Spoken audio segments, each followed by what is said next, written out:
And let's move on, going from the AFC to the NFC. If you're on YouTube and you're just joining us for our NFC, make sure to check out our AFC predictions. I'll probably put that above Mark's head. It just plopped out on top of us, so you guys can check that video out. If you're on Blog Talk Radio, podcast services around the world, you're just rolling right through. As we'll go into the NFC, we'll switch things up. You started first for the AFC. I'll start first for the NFC, looking at the North, going worst to first. In fourth place, we got the 5-11 Chicago Bears. Bears in fourth place in the division. Then in third place, Matt Patricia and his Lions at 7-9 this year. Then the Pack Attack, they're going to be in second, an 11-5 team, really good team, but just second in this division. And then we got the Minnesota Vikings, 12-4, no big deal, number one. A little bit of a step back from last year. They're not 13-3, but still the number one team in the North, the Kings of the North. So for me, I have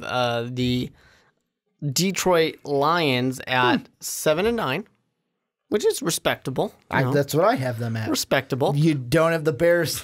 No, not at all. Bears are number one in the division, 16-0, obviously. Super Bowl, Bear. As you can see on the graphic. Super Bowl, Bears. The Bears at 8-8, sitting there. Okay. Then next up is 10-6, the Green Bay Packers.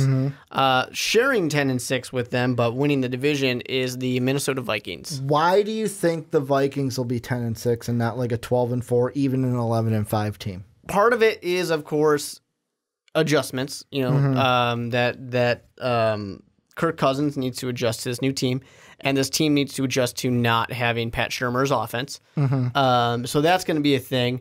But also, the offensive line of the Minnesota Vikings is not very good, and they just had some injuries as well for some of the depth on this team. And I think that this is a team that is very, very good.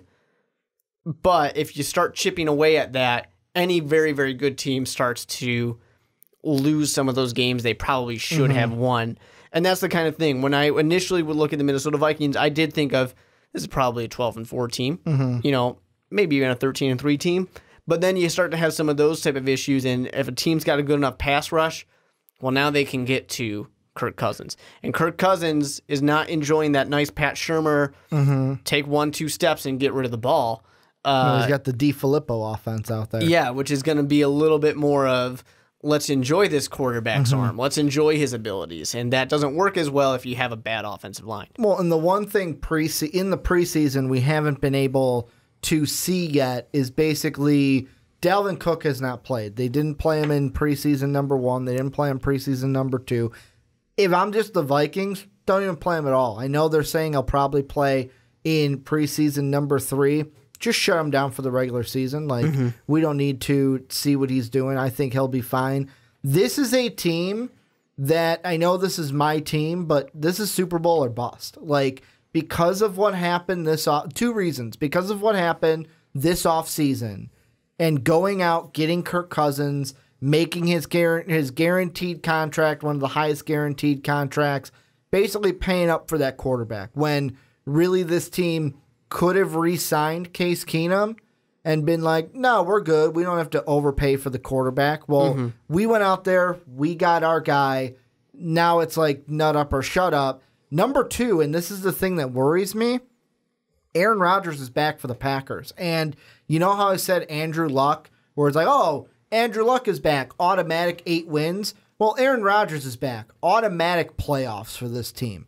Automatic almost 10 wins. Will probably win the division with no matter what they put around Aaron Rodgers. And I know according to Rodgers, he's got a piss-poor receiving core out there. The young kids on the team getting all offended that he called them piss-poor and everything. But that's the only thing that scares me is not just the injuries that we've already had, but how good will the Packers be this season now that they get Aaron Rodgers back? Because a lot of people, when they look at the Vikings last year, go, yeah, you won the division, but if Aaron Rodgers was there, it would have been a different story. Yeah, I mean, it's certainly possible once you get one of the best quarterbacks in the NFL back, your team changes. One of the top 2 quarterbacks in the NFL. Your team changes a little bit. And that's going to make a difference, and especially with me saying, well, the Vikings are getting knocked down a peg for a couple of reasons, that opens it up for the Green Bay Packers to say, hey, maybe we can win this division.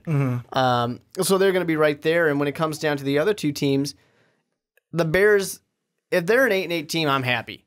I would honestly be happy with 7-9 as a Bears fan. Maybe it's because I'm not a Bear fan. I am tempering my expectations. Tempering my expectations for the Bears. Where 5-11, it's not like if they go 5-11, it's not going to be like, God, this team is horrible. It's going to be a team that's making adjustments. There were a lot of one-score games. You flip these, we're an 8-8 team. Where I'm playing the Bears on the low side because I don't want to overhype them. I am pumping the brakes hardcore when I hear Bear fans here in Chicago go, I almost said Matt Nagy. Matt Nagy, Sean McVay did it for the Rams last year. There's no reason he can't do this with Mitch Trubisky this year. It's like, pump your brakes. Trubisky's different than Jared Goff. And number two, Matt Nagy is different than Sean McVay. Plus that defense with the Rams could arguably be seen as better on paper last year than the Bears this year, although the Bears defensively this year are no joke. Yeah, I mean, they were a top 10 defense last year. I think that's the kind of thing where it gets them places, and the hard thing is for any Chicago fan or anyone paying attention to the Chicago Bears, you haven't had a chance to actually see anything out of their offense yet because they haven't really done anything. They've barely used Tariq Cohen, which people are expecting to be such a weapon, and a lot of people are thinking that that's on purpose. They don't want to use him yet because they don't want anyone to see how they're going to use him. The flip side is that maybe they're not using him because they just don't believe in him. The time that Mitch did throw the ball to him, he didn't really complete his route, and it was an interception. So, and there's going to be some issues and things like that. That's why I think that 8-8 is a little bit of a higher end of the spectrum. Where could they end up? But I'm giving a little bit of that benefit to them, of course. And I don't think that 7-9 is really bad for the Detroit Lions. No. It's not good, necessarily. They're not happy about it, but yet again, it's all right. The schedule is just tougher. You're playing the NFC West. You're playing the AFC East. You're playing, really the Patriots.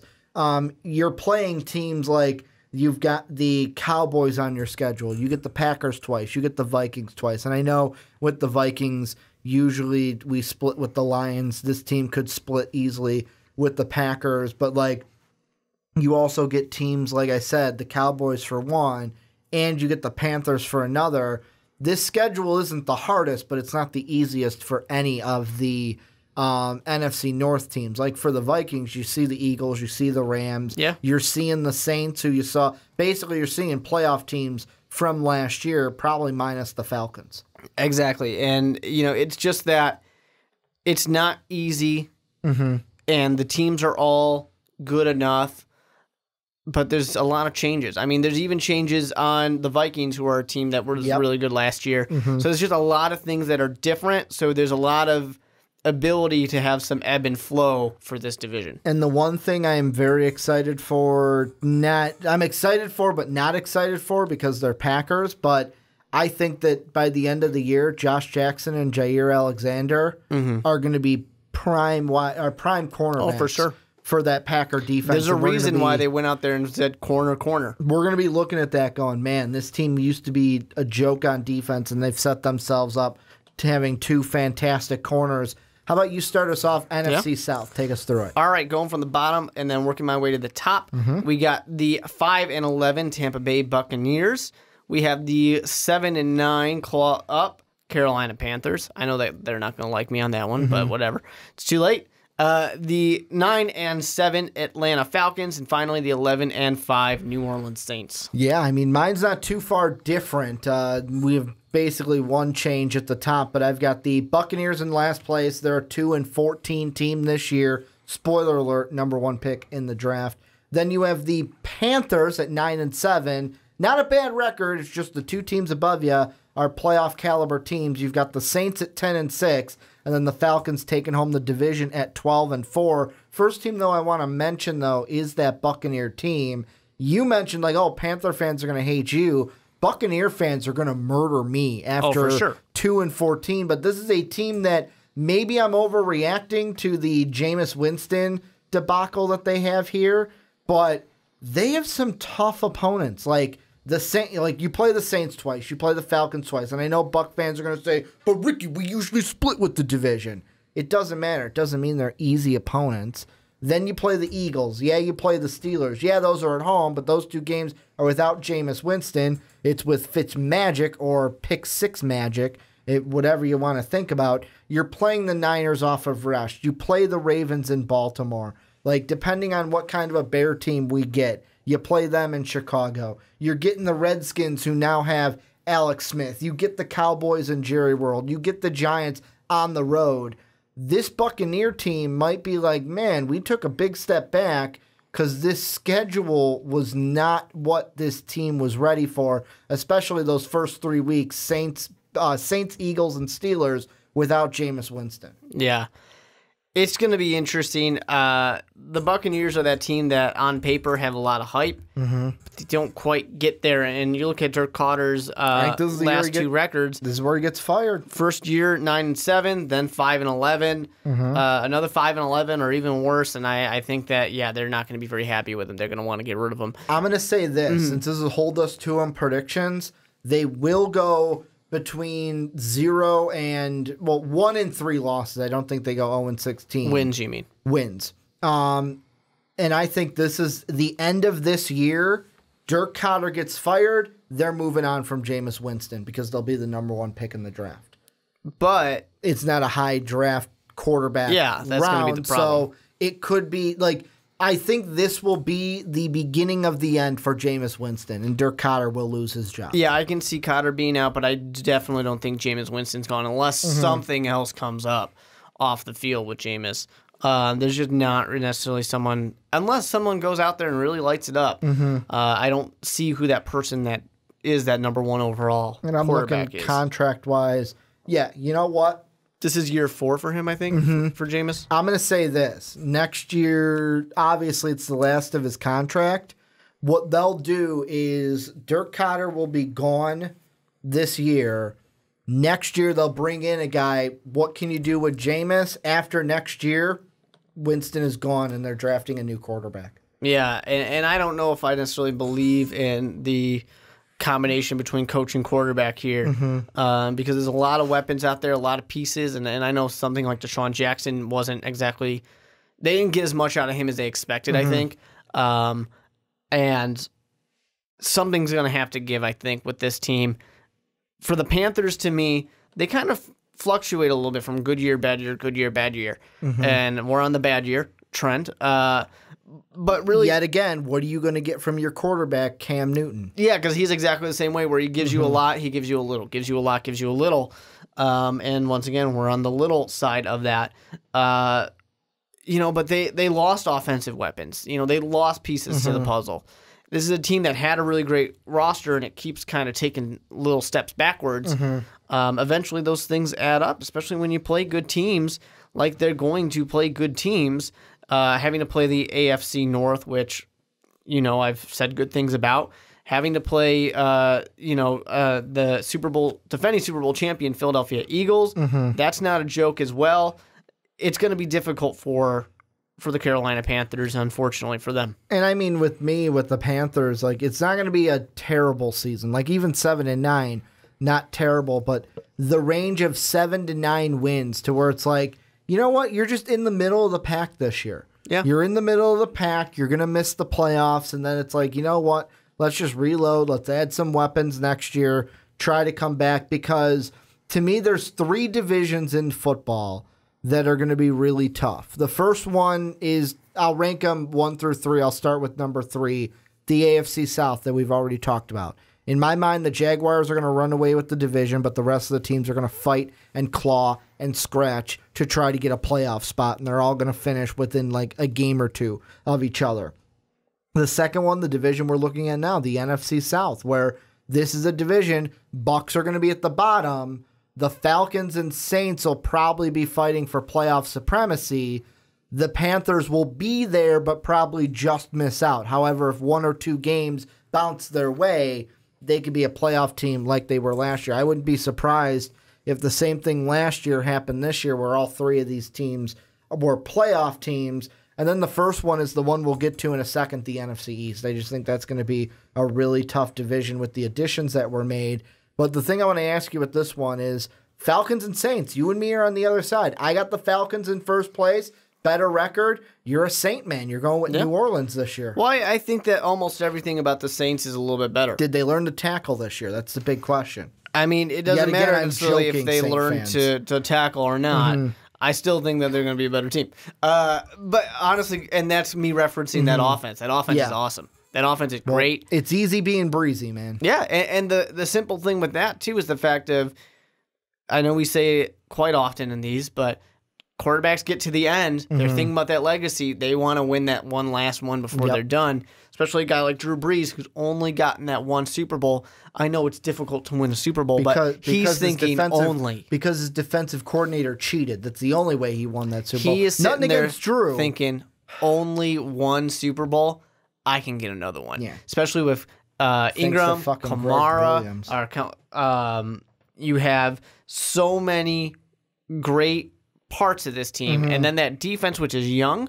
That was the criticism last year, that they were young, right? And now they're getting a year older. It's just, exactly. One more year of experience under the belt. And, all right, you can, I mean, that was not the right time to make that mistake, but you can make a rookie mistake. You can make a young player mistake. That's all right. Got to learn from it.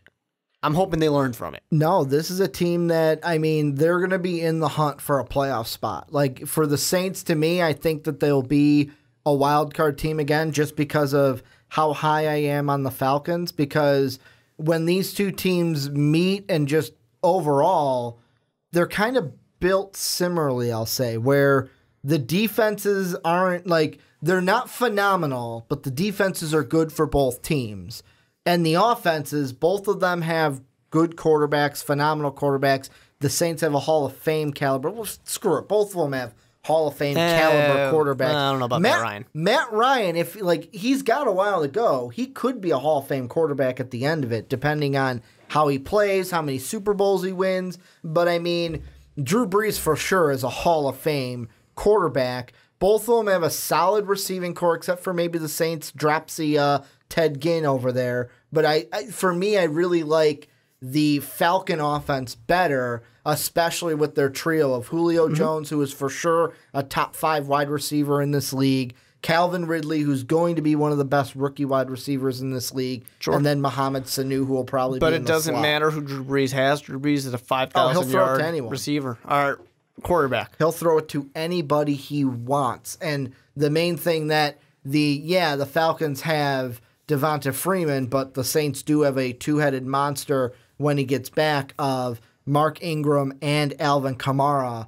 that are going to help them win games. Let's move on, though. The NFC East, I'll start with mine first. Starting in the rear, another team that it's not a bad record. This is kind of the same as my AFC South. The Redskins are in last, 4th place. They will be a 7-9 team this year. Then the New York Football Giants, they're going to be 3rd. They're a 9-7 team. Cowboys will be in 2nd, the tiebreaker over the Giants. They will also be a 9-7 team. And then winning the division only by a game, and Philadelphia fans are going to get mad at me for this record. They're probably going to think that they're a 13-12 win team, but I've got the Eagles winning this division only at 10-6. I think this division is going to be closer, and it's going to be one game that separates the Eagles from the Cowboys and the Giants. Interesting. I could see a potential Eagles taking a step back, but I just think that the team just got a little bit better. And like I said on the preview video I did for them,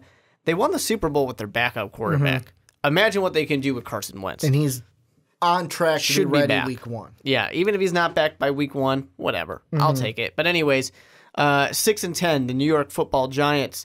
At 7-9, the Washington Football Redskins. At 9-7, the Dallas Football Cowboys. And finally, at 12-4, the defending Super Bowl champion Philadelphia Football Eagles. You just did that for this division because you know Giant fans will be looking for it. They're going to love it. Why are you... I know I've asked you this before, but yet again, try to convince me. Sure. Why are you so low on the Giants? Because I don't think they'll be a playoff team. Well, they could, but I don't think they will. But, 6-10 is really low for this Giant team that has Eli Manning, has Odell Beckham coming back healthy, and drafted Saquon Barkley. Yeah, but this was a team that had Odell. They had an amazing Odell defense. Was injured last year. Sure, but they had Odell. They had Brandon Marshall. They had Sterling Shepard. They had so many pieces. They had a great defense, but it all fell apart. And injuries are a part, but injuries could be a part of it this year. My big thing really is that two things are going on. We got Pat Shurmur, who I've said it a million times, and I'll keep saying it until he proves me wrong, that the last time we saw him as a head coach, he did a terrible job. And I know it was the Cleveland Browns. I know it. I know the Cleveland Browns are not a good destination to go to. I mean, I wouldn't take my kids to Cleveland, would you? But it's just not a place you want to go to head coach. Sure, I get it. But he still did a bad job. Yeah. And then there's also the fact of Eli Manning. I'm not going to use the getting benched against him, but he was playing poorly. And it's not the first time Eli Manning has played poorly. A lot of people have kind of felt that maybe he is towards the tail end of his career, and he had a resurgence a little bit, and it's kind of fallen back a little bit. But he's a guy who throws interceptions. He's a guy that can sling it. You get that boom or bust out of him. And at the end of the career, I don't know if we're going to see a boom or a bust out of him. Being in a good division is not a good thing for that. It's just a team that I think they needed something else. I don't think the way they went is necessarily the best option, especially going after an offensive-minded kind of guy. When they just went after an offensive-minded kind of guy and it went terribly with Ben McAdoo, I don't know if this locker room is going to bounce back so quickly and just everything will be all right. Well, and the thing that I'm trying to look for and can't find it to no avail, the thing that I saw today when I was home for lunch watching NFL Live is they put up stats for Eli Manning. They kind of played a game where John Fox was on NFL Live today. Oh, that was exciting, I bet. And him and Louis Riddick did kind of a game where they had, and I'll have you do the same thing for the Giants. So you have 4 choices. Sure. Your choices are Saquon Barkley, Odell Beckham, Pat Shurmur, and offensive line. And they kind of ranked the reliable. So out of those 4, who is going to be most reliable for Eli's success, and rank them from 1 being most reliable for success all the way through those 4. Well, I'm going to get this caveat out of the way immediately that I don't think a rookie can ever necessarily be considered reliable, but that's out the window. Reliable to his success, not like reliable, but reliable to his success. But it needed to be said as I'm about to rank him number 1, most reliable, Saquon. Number 2, probably... You got Shurmur, O-line, Odell. I'm going to have to say Odell, I guess. Okay. Even though Odell's another guy who can be boom or bust at times, but when he's on, he's on. Then Shurmur and O-line. You are almost the exact opposite of both of them, where they had Saquon and Odell because 3 and 4. Yeah, which I totally get. And then they both had opposites. One had offensive line, and then Pat Shurmur. My problem with Shurmur is the fact, of course, that the one time it's been bad. So maybe that is reliable. It's funny that John Fox, the coach, put Pat Shurmur as him being the most reliable to Eli having success, whereas Louis Riddick, if he was the coordinator, I'd agree. He was the coordinator, I agree. But I just think that having a Saquon Barkley can be such a reliable weapon because it takes the pressure off of you. And Odell's that guy where he's a freak. You don't even have to throw it to him. You can throw it over there and he'll still catch it. In theory, let's hope he's healthy. But like I was saying before I got off on that tangent, the thing that they showed was 2 years ago in 2015, Eli was one of the best passers with the deep ball. Yeah. And had like 10 touchdowns, no INTs. As the offensive coordinator. I think so. And then the last 2 years, he's been, to quote Jim Morris Sr., diddly poo with the deep ball, where he's had the most interceptions, the lowest completion percentage. The team I want to move on to in this division next is the Dallas Football Cowboys. Is for you... This is a year where they will have Zeke hopefully for the whole year. There won't be any suspension looming over his head. Is this the year? Because for me, how I feel about it is even if they go 9-7 and miss the playoffs, The thing I am looking at this year is this the year that Jason Garrett finally gets fired? Because for me, Nope. I don't think the Cowboys are going to be good enough to be a playoff team this year like they were 2 years ago. No, Jason Garrett will never get fired, ever. Ever? You know, and to be fair, Because he's a Jerry guy. yeah, I mean, he's Jerry Jones' guy. But and to be fair, there are people out there who are like, yeah, but Jerry Jones is still in control, but is slightly less in control than what he was before. But I mean, there've been plenty of times where you could have fired Jason Garrett, and it hasn't happened. So I don't believe it's ever going to happen. Just like Marvin Lewis, I don't think it's ever going to happen. He will be there for eternity. Bengal fans can hope, right? He will be there forever. Okay. No, I think this will be a good year for the Cowboys. I mean, 9-7 is a good year for sure.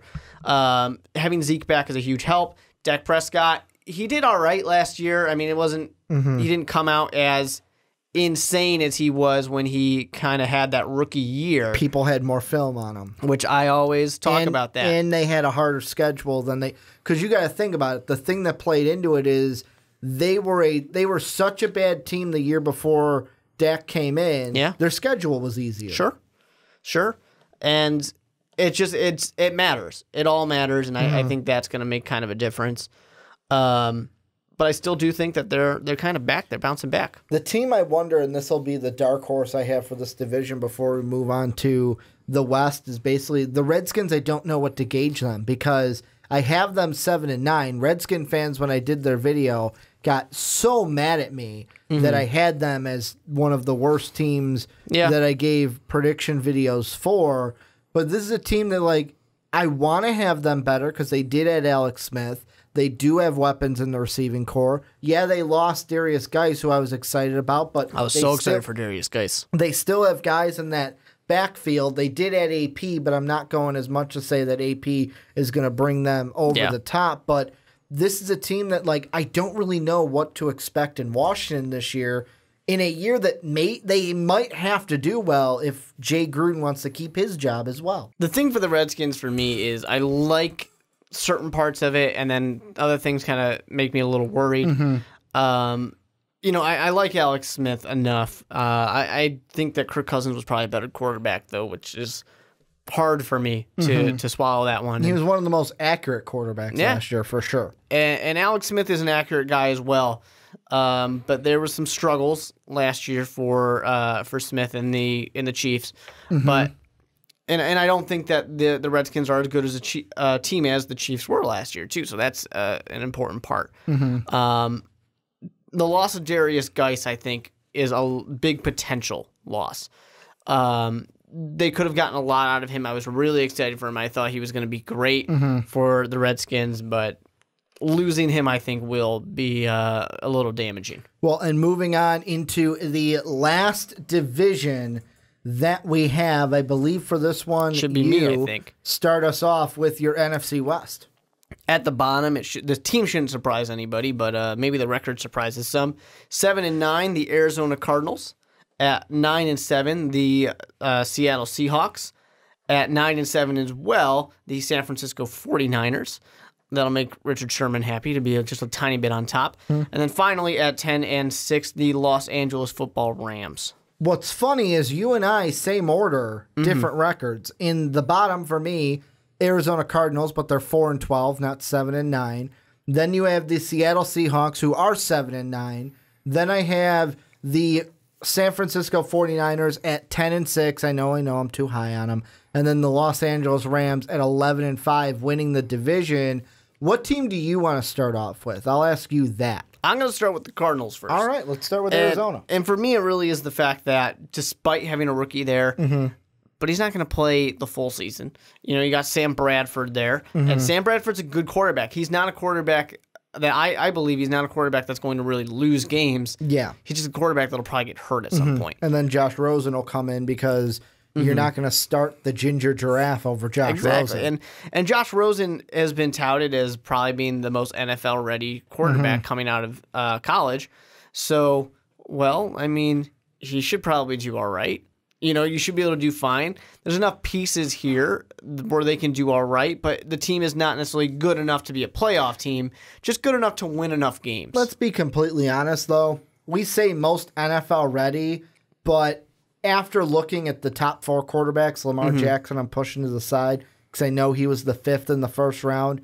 Really, to me, Baker, Josh, and Sam, all of them could start week 1 for me. Yeah. Like, after seeing them play, you're not going to win many games with some of them, but, like, I could see every single one of them being, like, if you were going to be like, yeah, we're going to throw them out there week 1, I could see it like, okay, you can defend that point. You can defend it in some cases.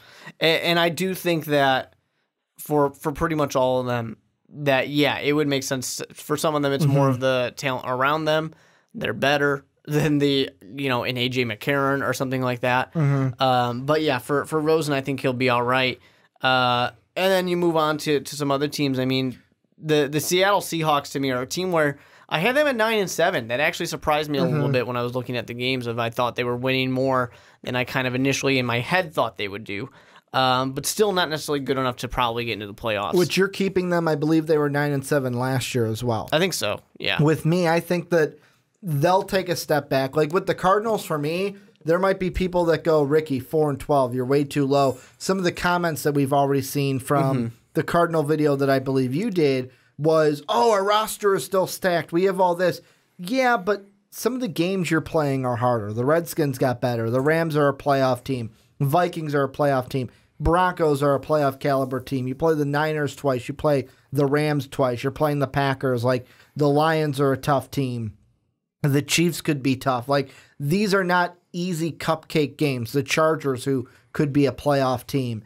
And that's where I feel like, wow, we are 4-12, but it's like, all right, next year we'll make our return to being a better team. The Seahawks, I just think, are going to take a minor step back, and it's because, like we have talked about, this defense has already taken a step back. They're losing pieces.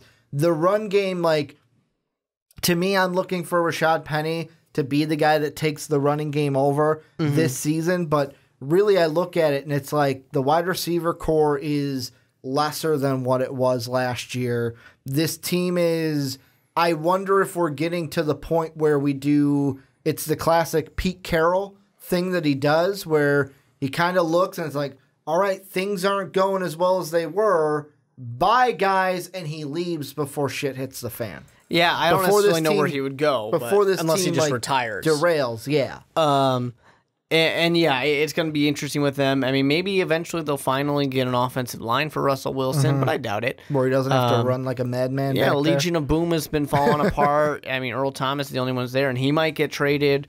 So we'll see what happens with them. I mean, in my scenario, if they're 9-7, they probably did not trade Earl Thomas. And I mean, with the last two teams, like the Rams, I just want to get them out of the way. They're a team that most likely, most people have them winning the division and being the NFC West champs. And with the moves that they made this offseason, Brandon Cooks coming in, Marcus Peters coming in, Aqib Talib, I believe, also coming in for this team, Ndamukong Suh coming into this team or on this team. Aaron Donald, they're supposed to be having him back shortly. Like, talks are getting better. This is a team that kind of like the Vikings, but on a lesser scale. A lot of people are, in my mind, thinking this Rams team, oh, this could be the Super Bowl team from the NFC. Yeah, I mean, people are certainly thinking that they got better. I'm very interested in McVay's idea of potentially having his quarterback Goff and his running back just not play at all in the preseason. I think it's an interesting idea. Why get him hurt? Yeah, why get him hurt? You certainly run the risk. Somebody yelled at me. Especially when you just gave Todd Gurley all that money. Somebody yelled at me on social media because I said something about, like, well, why risk it? And like, well, any time is a risk. And I'm like, yeah, that's why you maybe shouldn't play him. Risk it when the games count. Yeah, but the flip side of that is, sure, there might be more rust to shake off. You might lose one or two of those games, but I think that's all right. The team is good enough. Yeah. If it's like the Colts where it's Andrew Luck, no, Andrew Luck's got to get that rust off first because you need him firing on all cylinders from the first second. This team can do all right without that. What about the Niners? This is the last team we'll look at before we get into playoff predictions, and this is a team many have said I am too high on. I think they will be a 10-6 team. They're going to be a team that's going to be in that playoff hunt in my mind. Jimmy Garoppolo is going to help lead this team take a big step forward this year. Will he lose a game? Yes, he's going to lose a game. He's not going to be 16-0, 19-0, Super Bowl, Super Garoppolo.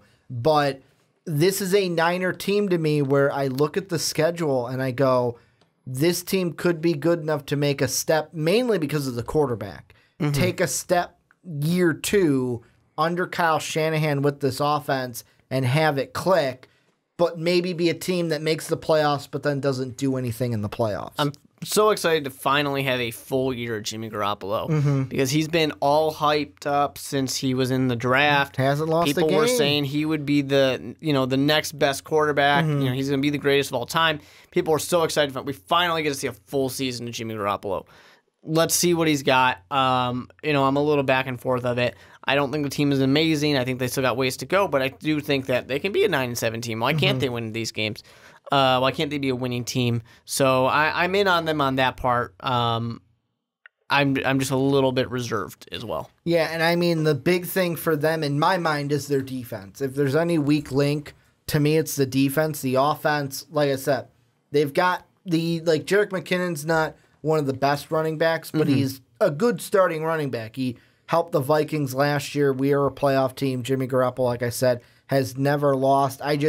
I'm interested to see what the Niners do this year, and will they live up to the hype or will they not live up to the hype? Any teams in this NFC or anything that you're like, oh, I should have said that when we were talking about this division earlier. The only thing I want to say is that whole never losing thing, you're going to probably stop saying that pretty quickly because he's playing your Vikings. He's going to lose week one. Yeah, he's playing your Vikings week 1, so you're going to have to say, you're going to have to stop saying that. I will stop saying that. I hope he loses week 1 because I would like my Vikings to win that game. But this is where you guys come in. Let us know what you think down below in that comment section. Who are we too high on? Who are we too low on? Which team are we, which team are you most upset with? And did we get your team right? Did we get your team wrong? Let us know what you think down below in that comment section.